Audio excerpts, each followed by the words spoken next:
Hello friends, Saurabh Ganguly classes Bihar 9 and 10th में आपका स्वागत है। आज के इस वीडियो में मैं आपको निर्देशांक ज्यामिति अर्थात कोऑर्डिनेट ज्योमेट्री के क्वेश्चन को सॉल्व करेंगे। तो आइए आगे इस वीडियो में देखते हैं।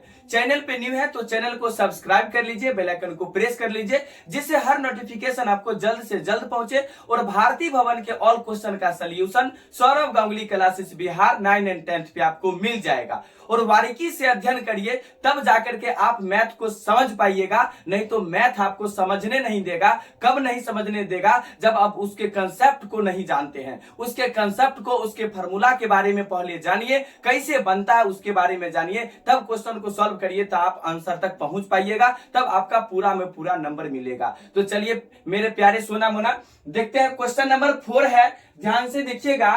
बिंदुओं 2, -3 और 5, 6 को मिलाने वाले रेखाखंड को एक्स अक्ष किस अनुपात में बांटता है? वेरी सिंपल क्वेश्चन है, ध्यान से देखिएगा। बिंदु दिया गया है, बिंदु क्या क्या दिया गया उस बिंदु को ले लेते हैं और मान लेते ये मेरा ए है और ये क्या है, बी है। दो बिंदु दिया गया है, तो चलिए पहला दिया गया है, क्या दिया गया है? पहला दिया गया 2, -3 दिया गया है, तो लिख दिए 2, -3 लिख दिए।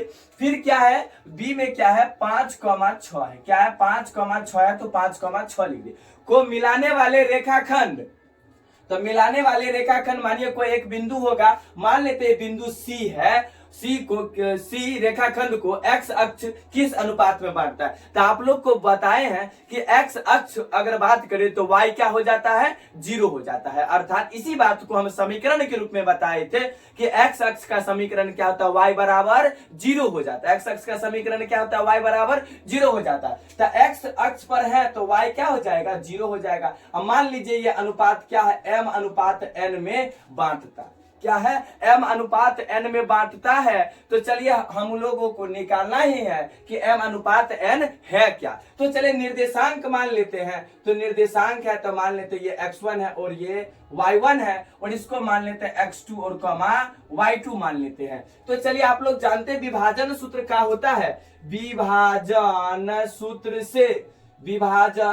सूत्र से अंतः विभाजन का फॉर्मूला आप लोग जानते होइएगा। अंतः विभाजन किससे, अंतः विभाजन की बात करेंगे तो सी है, क्या है, x, 0 का निकालना है।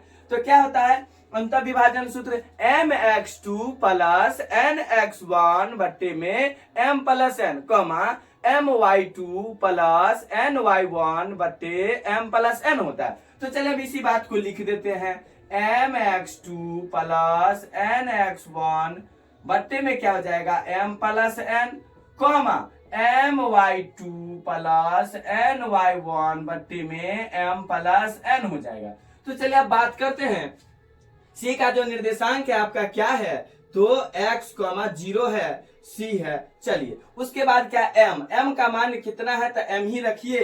क्यों? क्योंकि m तो आपको निकालना है। x2 की बात करिएगा तो देखिए बाबा x2 कितना है, 5 है ना, तो 5 रखिए, 5 से गुना करिए। प्लस है तो प्लस दीजिए, और n के जगह n है तो n ही रहने दीजिए, गुना है तो गुना। x1 कितना है, x1 आपका 2 है तो 2 रखिए, बट्टे में m प्लस n, यानी m और n ही है तो क्या होगा, m प्लस n हो जाएगा। चलिए कॉमा है तो कॉमा, m का मान m ही है तो m रखिए। y2 का मान कितना है, y2 का मान 6 है तो 6, प्लस है तो प्लस, n का मान है n तो n ही रहने दीजिए। और y1 कितना है, y1 -3 है तो -3 से मल्टीप्लाई करिए, अब बट्टे में तो m प्लस n हो ही जाएगा क्योंकि वैल्यू आपको नहीं है। अब आप लोग को बताए हैं x जो होता है x के बराबर y होता है y के बराबर, तो क्या करेंगे आप, 0 के बराबर, y कोऑर्डिनेट को बराबर कर रहे हैं तो 0 बराबर क्या हो जाएगा, ध्यान दीजिएगा, हम किसके बराबर कर रहे हैं, 0 के बराबर। क्यों? क्योंकि आपका m और n क्या हो जाएगा, इधर से गुना करने पर आपका 0 बना देगा, तो m अनुपात n निकालना है सिर्फ।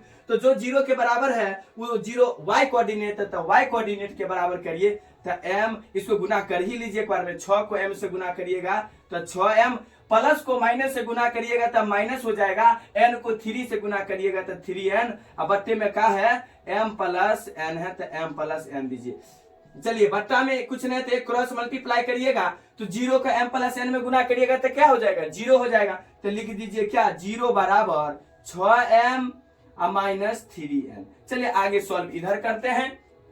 क्या दिया गया है 6m बराबर, तो आप लिख सकते हैं ये -3n बराबर किस पर जाएगा, तो प्लस में 3n हो जाएगा। क्या हो जाएगा 3n हो जाएगा। अब क्या है 3 दूना 6 यानी 2m बराबर क्या हो जाएगा n हो जाएगा। तो m बट्टा n करते हैं तो क्या हो जाएगा, यहाँ कुछ नहीं है तो 1 है, ये 2 जाएगा उधर तो क्या बट्टा में जाएगा, यानी क्या आ गया, ध्यान से देखिए क्या आ गया, m अनुपात n 1:2। इसी को आप लिख सकते हैं m अनुपात n बराबर में 1:2। ये 1:2 क्या हो जाएगा, ये आपका m अनुपात n का अनुपात है 1:2। ये क्वेश्चन का क्या हो जाएगा, राइट आंसर हो जाएगा। तो दोस्तों आज के लिए बस इतना ही, फिर मिलते हैं नेक्स्ट वीडियो में। अगर वीडियो आप लोग को अच्छा लगा हो तो लाइक शेयर कमेंट करना नहीं भूलिए। चैनल पे न्यू है तो चैनल को सब्सक्राइब कर लीजिए, बेल आइकन को प्रेस कर लीजिए, जिससे हर नोटिफिकेशन आपको जल्द से जल्द पहुंचे और भारतीय भवन के ऑल क्वेश्चन का solution Saurabh Ganguly classes Bihar 9 and 10th पे आपको मिल जाएगा। बाय।